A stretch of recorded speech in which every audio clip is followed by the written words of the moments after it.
Let's give an energetic and warm welcome to the one and only Neha Agarwal.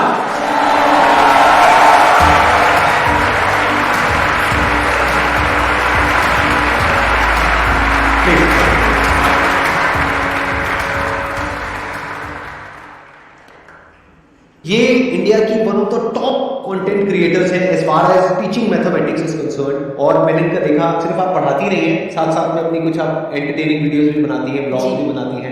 Sir देखो, मैं honestly बताती हूँ, मैंने 2009 में, वैसे तो 12th के बाद जब मैं ग्रेजुएशन पोस्ट ग्रेजुएशन कर रही थी, मैंने साथ साथ घर पे पढ़ाना स्टार्ट कर दिया था।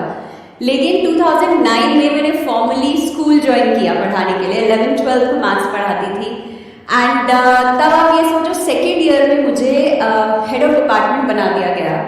तो वहाँ पर ये था कि मेरी टीम में लगभग 10-11 टीचर्स थे जो मुझे रिपोर्ट कर रहे थे एंड उनमें से कईयों का एक्सपीरियंस मेरी उम्र से उस वक्त ज़्यादा था। एंड उस वक्त आप समझ सकते हो इस तरह का एक माहौल रहता था कि यार ये आई है, ये क्या हमें बताने की कोशिश कर रही है। एंड हालात इवेंचुअली ऐसे हो गए, ऊपर से शुरू से क्या था कि मैं बहुत वर्क ओरिएंटेड टाइप इंसान रहती हूँ। तो ऐसे में क्या हुआ, मुझसे ये नहीं होता अरे मैम वाह क्या साड़ी है आपकी, आज तो बहुत ही स्लिम ट्रिम लग रहे हो, बहुत ऑसम लग रहे हो। मुझसे वो कभी हुआ ही नहीं, ना आज हुआ, ना आज कभी होता है। तो इवेंचुअली हालत ये हो गई कि I was told to resign from my first job, क्योंकि इतनी पॉलिटिक्स क्रिएट कर दी गई। एंड उस दिन मुझे एक बात बोली गई कि तेरा कुछ नहीं होगा, तू सिर्फ घर पे बैठेगी। That was in which year? That was I think 2009 में स्टार्ट किया, 2010 या 11 की बात है। लेकिन मुझे लगा यार आज मैं सोचती हूँ कुछ हुआ या नहीं हुआ, मैं यहाँ पर इतने बड़े प्लेटफॉर्म पे सर के साथ बैठी हूँ, तो कुछ तो लाइफ में ठीक किया ही होगा। This is what I feel.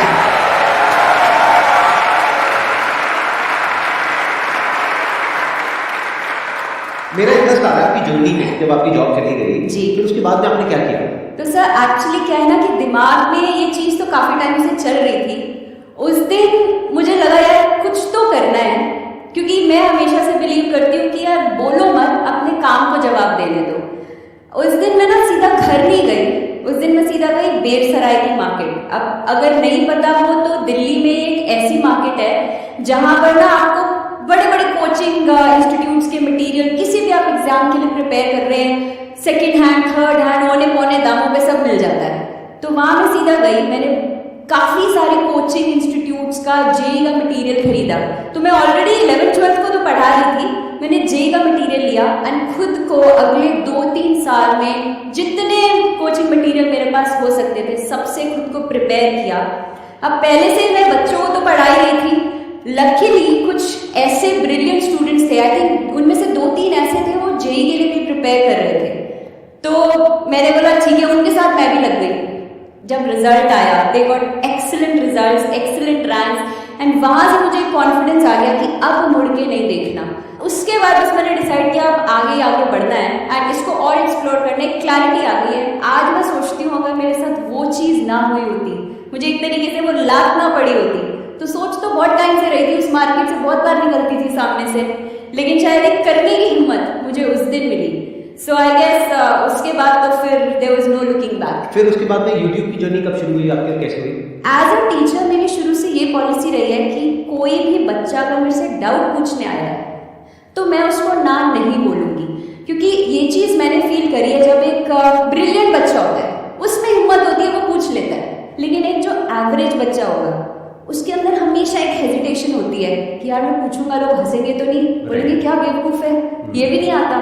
तो जब ऐसा बच्चा टीचर के पास अपनी हिम्मत बना के आ रहा है, I can't say no to that child. तो होता था कि ठीक है 2-4 बच्चों को हर रोज डाउट ले लिए, ऐसे धीरे धीरे करके क्या हुआ कि और सेक्शन के बच्चे भी आने लगे कि हाँ भाई ये तो आराम से बता देती है। वो एग्जाम के टाइम, अब वैसे भी हमारी इंडिया में आदत है हम एग्जाम से 2 दिन पहले तो सबसे ज्यादा पढ़ते हैं, यूट्यूब पर भी व्यूज मैक्सिमम 2 दिन पहले जाते हैं। तो अब ऐसा होने लगा कि शाम को भैया 2 बजे का स्कूल खत्म हुआ, 4-5 बजे तक बैठकर मैं डाउट्स ही सॉल्व कर रही हूँ। देन आई थॉट कि this is not the most efficient way, क्योंकि मैं बच्चों को मतलब किसी को मैं सुबह वही चीज़ बता रही हूँ, किसी को कल वही चीज़ बता रही हूँ, तो क्यों ना अपने वीडियोज को रिकॉर्ड करके मैं यूट्यूब जैसे प्लेटफॉर्म पे डालूँ जहाँ पे कोई भी बच्चा कभी भी पढ़ना चाहता है। तो Neha Agarwal is available on Mathematically Inclined 24/7. So that was the idea. That was in which year? This is 2017. आपके माइंड में ये आइडिया कहाँ से आया? ये जो आपने कुछ शॉर्ट्स बनाई है मैंने देखा, जी। जिसमें आप कुछ एक्टिंग भी कर रही हैं Right. और बहुत ही इंटरेस्टिंग है Right. है ना? तो ये आइडिया कहाँ से आया और इतनी हिम्मत कहाँ से आई ये करने की? क्योंकि आप टीचिंग में ऑलरेडी एक लेवल पर जी। पहुंच गई थी जब आपने ये काम शुरू किया। I think Right. ब्लॉगिंग आपने बाद में शुरू किया। राइट वो एक्चुअली क्या था, बीच बीच में मैं अपने चैनल पे ही डाल देती थी। अच्छा। फिर मुझे लगा कि नहीं, जो बहुत सीरियसली क्राउड पढ़ना आ रहा है, तो ये एक ह्यूमर का एलिमेंट है मेरे अंदर शायद बचपन से। सो वैसे I have been a very introvert and बहुत जैसे होता है ना गाय टाइप ओबीडियंट बच्चा कि जहाँ मम्मी पापा ने भेज दिया, बिठा दिया, बस वही। लेकिन आई आपकी मदर वाला भी है ना यहाँ पर? जी। आपको कैसा लग रहा है यहाँ पर आकर के? ठीक लग रहा है? अच्छा लग रहा है? बहुत प्राउड फील हो रहा है नेहा के लिए भी और आपके यहाँ चैनल पे आने के लिए भी हमें बहुत ही अच्छा लग रहा है। इसमें एक बात ऐड करना चाहूंगी, उन्होंने कह तो दिया प्राउड फील हो रहा है, लेकिन दोनों have been in government jobs, तो उनका अगला सवाल ये होता हाँ बस सरकारी नौकरी मिल जाती बच्चे को तो और अच्छा।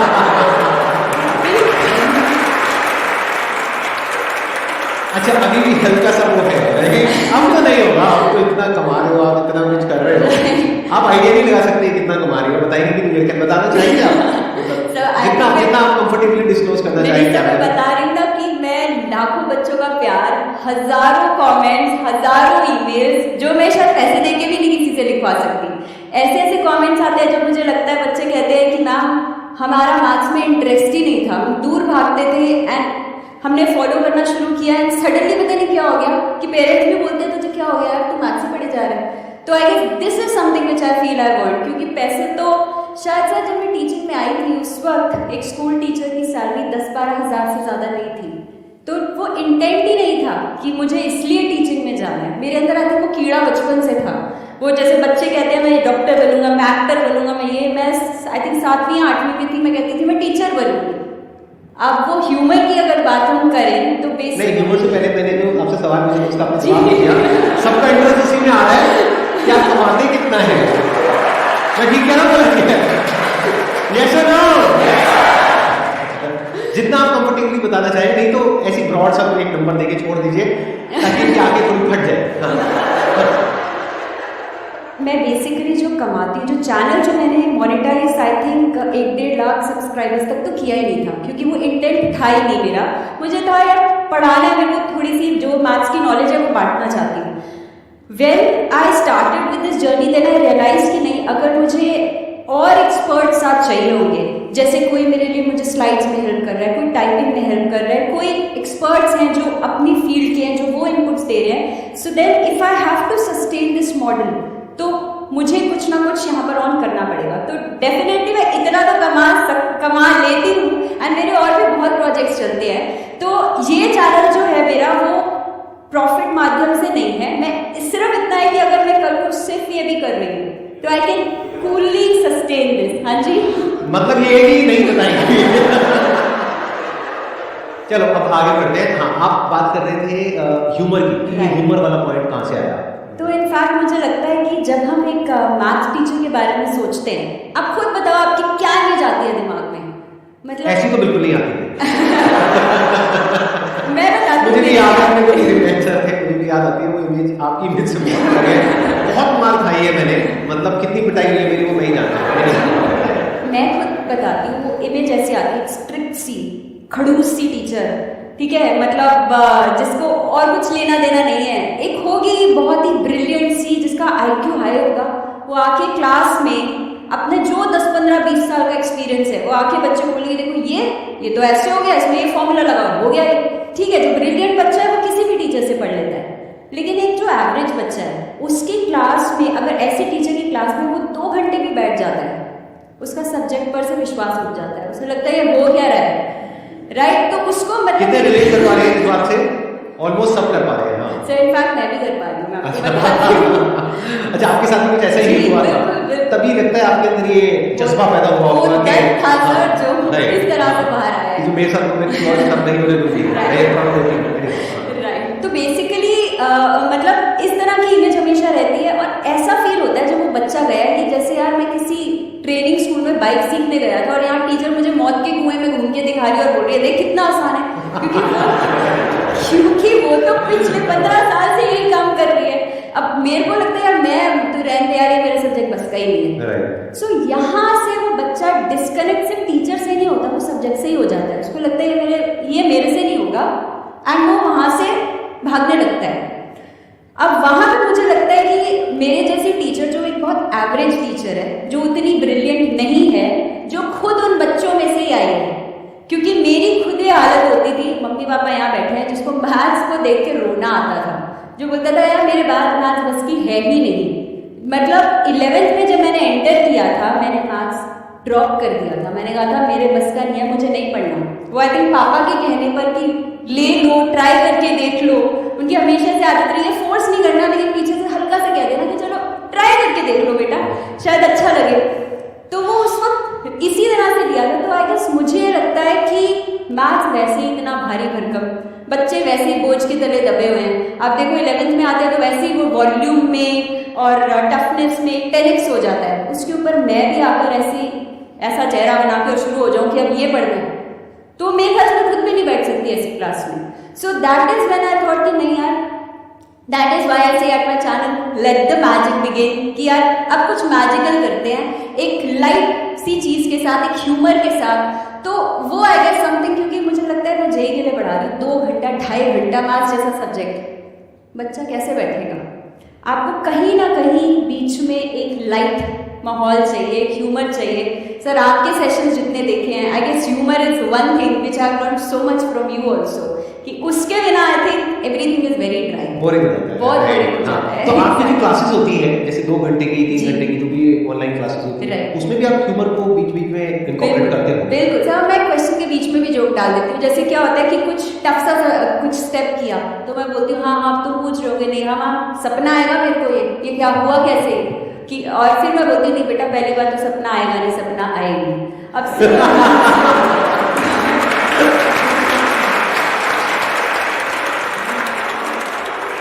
जैसे मैं, अगर आप ट्रिग्नोमेट्री पढ़ लो या कुछ भी ना, मैं हमेशा उसके साथ एक जिंगल, अब याद करना है एक बड़ा सा फॉर्मूला, तो क्या करोगे? तो मैंने बीच बीच में मैं रैप बना देती हूँ। अच्छा, जैसे कि कुछ करके दिखाएंगे? हाँ जैसे हाँ नहीं मेरे को इंटरेस्ट आ रहा है, मतलब ये तो नई बात है मेरे लिए। जैसे मैंने उनको बताना है sine of any integral multiple of pi 0। बहुत बोरिंग है, बहुत बोरिंग साउंड किया, आप लोगों को समझ भी नहीं आया। अभी हम क्या करेंगे? हाँ तो अब कैसे करेंगे? मुझे याद करना है, मैं आपका स्टूडेंट हूँ, राइट। तो अगर वैसे नॉर्मली मैं बोलती हूँ साइन ऑफ एन पाई 0, जहाँ एन इज एन इंटीजर, उसकी जगह मैं क्या बोलूंगी? साइन ऑफ इसका पाई, उसका पाई, तेरा पाई, मेरा पाई, सबका पाई 0 होता है। So that is what I making. बहुत डिफरेंट अप्रोच है, आई एम श्योर, मतलब हम लोग ऐसा कर रहे होंगे या शायद आप ही कर रहे होंगे, आई एम नॉट श्योर, मुझे नहीं पता। एंड दिस इज समथिंग वो शायद कुछ अंदर से किसी को याद हो गया अभी जो बोला, कोई करके दिखा सकता है? साइन ऑफ उसका पाई, तेरा पाई, मेरा पाई 0 होता है।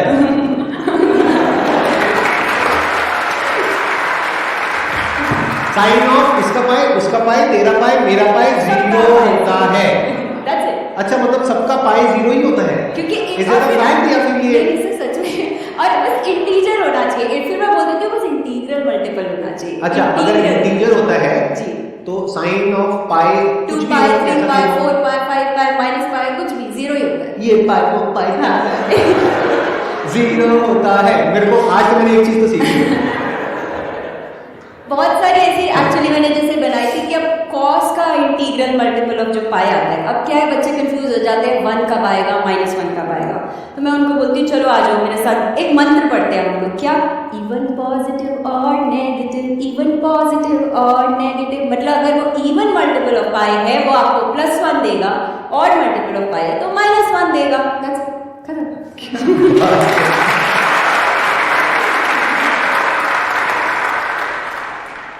सर मैं सीए स्टूडेंट हूँ एंड मेरे सर आप दोनों से ये क्वेश्चन है, जैसे नॉर्मली सेल्फ डाउट जो होता है स्टूडेंट में, सबसे बड़ी चीज़ जो होती है सेल्फ डाउट होता है, और एक ये ऐसी चीज़ है कि अगर आप एक दीमक की तरह जिसको अंदर से खोखला करता जाएगा, तो ये सेल्फ डाउट कैसे इस चीज़ को ओवरकम करें हम लोग? आजकल एक्चुअली क्या होता है ना कि हमारा थोड़ा सा इस तरह का माहौल है कि अब आप टीवी पे चाहे एड्स देख लो कि भैया ग्लो मिलेगा इंस्टेंटली, हाइट बड़ी कर लो इंस्टेंटली इसे पी के, राइट? तो कुछ भी हमको इमीडिएटली नहीं मिलता।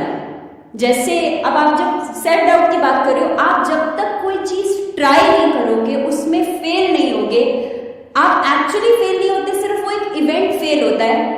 आप सिर्फ तब हारते हो जब आप सोच लेते हो कि यार ये मेरे बस का नहीं है। आप हारते हो, आप गिरते हो, आप उठते हो, एंड तब धीरे धीरे करके आप आगे बढ़ते हो। So that is the main M. और जब आप कुछ कर रहे हो यार, किसी से कम्पीट मत करो कि ये तो ऐसा कर रहा है, वो तो वैसा कर रहा है। आप खुद यूनिक हो, जो आपके ट्रेड्स है, जो आप कर सकते हो, वो शायद कोई नहीं कर सकता। Just believe in that. कभी भी लाइफ में कोई भी चीज होती है, उसके बारे में ये मत कहो कि ये नहीं होना चाहिए। अगर वो है तो कोई ना कोई रीजन है। जैसे अगर बॉडी में दर्द भी है तो उसके पीछे भी कोई ना कोई रीजन है ना। तो ये नहीं बोलना कि वो दर्द नहीं होना चाहिए, ये नहीं बोलना कि सेल्फ डाउट नहीं होना चाहिए। फॉर एग्जाम्पल, आपको गाड़ी चलानी नहीं आती, अब आप में सेल्फ डाउट आ रहा है कि कहीं एक्सीडेंट ना हो जाए, क्या अच्छा है बुरा है आपके लिए? आप कहो मेरा कोई भी बिगाड़ नहीं सकता। पता है नहीं कि रेस क्या है, ब्रेक क्या है, उल्टा पुल्टा दबा रहे हो, जा करके चला दी किसी के ऊपर, बाकी की पूरी जिंदगी सलाखों के पीछे से झांक करके दे रहे हो। माँ बाप आपको खाना देने के लिए आ रहे हैं, बेटे जेल का खाना पता नहीं कैसा रहेगा, नहीं घर का खाना खा लेंगे। सो समझने वाली बात क्या है यहाँ पे कि सेल्फ डाउट बुरा नहीं है। If it is coming out of lack of knowledge, lack of experience, lack of understanding, तो आपको काम किस पे करना है? सेल्फ डाउट पे काम नहीं करना। It's an effect, not a cause. Cause को समझो, कॉज क्या है? कॉज है कि आपकी नॉलेज, आपका एक्सपीरियंस, आपकी स्किल जैसे जैसे इंप्रूव होती जाएगी, सेल्फ डाउट अभी खत्म होता चला जाएगा। I hope you got the answer.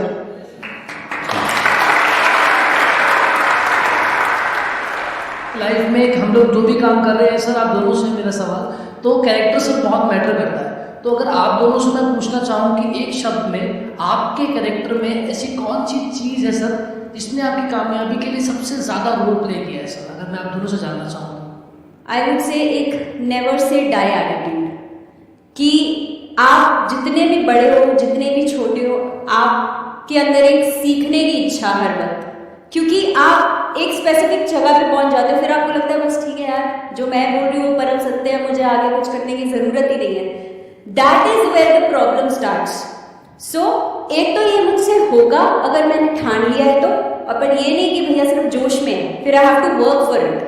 I would not say one, I would say two. एक तो वो नेवर से डाई एटीट्यूड, और ये कि I have to keep learning in life. अगर आप मेरे से पूछोगे कि मेरे लिए कैरेक्टर का मतलब क्या है एक वर्ड के अंदर, तो वो है आपकी नीयत।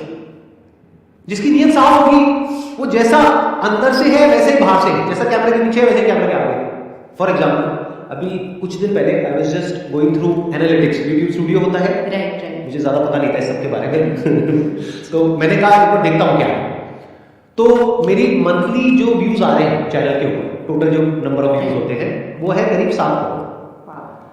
तो आपको आइडिया लग गया होगा कि अगर उसको हम कैलकुलेट करते हैं तो और एवरेज जो मेरी ड्यूरेशन है वीडियोस की वो है 20 से 25 मिनट। My God. तो उसमें मल्टीपल ऐड चल सकती है। बिल्कुल। तो देख करके मेरे अंदर लालच आया। मैं झूठ क्यों कहूँ कि नहीं आया लालच। उसको आप सीधी सी कैलकुलेशन करोगे तो महीने का बनता है 1-1.5 करोड़। इतना मैं अपने धंधे से भी नहीं कमा रहा। समझ रहे हो? मुझे क्या करना है, मुझे मोनेटाइजेशन मेरे पीछे से ऑफ कर रखी है, उसको जाकर ऑन करना है, पैसा आना शुरू टाइम पे। अभी आप सर इंटेंशन की बात कर रहे थे काफी टाइम से, तो मैं वही जानना चाह रहा था कि आपका सर एग्जैक्टली लाइक एक्चुअली में आपका इंटेंशन क्या है सर इस सब के पीछे? मेरी नीयत क्या है कि मेरे पास में 2 ऑप्शन है आज। एक ये कि मैं एक इंसान के फायदे के बारे में सोचूं। वो एक इंसान कौन है? मैं। तो मेरा फायदा किसमें है? उस बटन को ऑन करने में, जो 1 घंटे का काम 500 वीडियोस पे ऑन हो जाएगा, खट खट खट खट खट, और नोटों की बारिश शुरू। इसमें किसका फायदा हुआ? एक का। अगर मैं ऐड ऑन नहीं करता हूं तो उसमें कितनों का फायदा हुआ? 7 करोड़ व्यूज हो रहे हैं। हर वीडियो पे अगर मल्टीपल टाइम ऐड चलती और 1 मिनट भी वेस्ट होता है एक वीडियो में, क्योंकि ऑन एन एवरेज मेरी ड्यूरेशन क्या है वीडियो की? 20 से 25 मिनट। तो मान लेते हैं उसमें 1 मिनट ऐड में चला जाता है, तो क्या 7 करोड़ मिनट का टाइम खराब नहीं हो गया?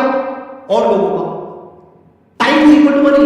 सोचो मैं क्या कह रहा हूं, अगर समझ पा रहे हो तो इसको बोलते हैं नियत, कि आपको ये देखना है कि एक का फायदा है या सबका फायदा है।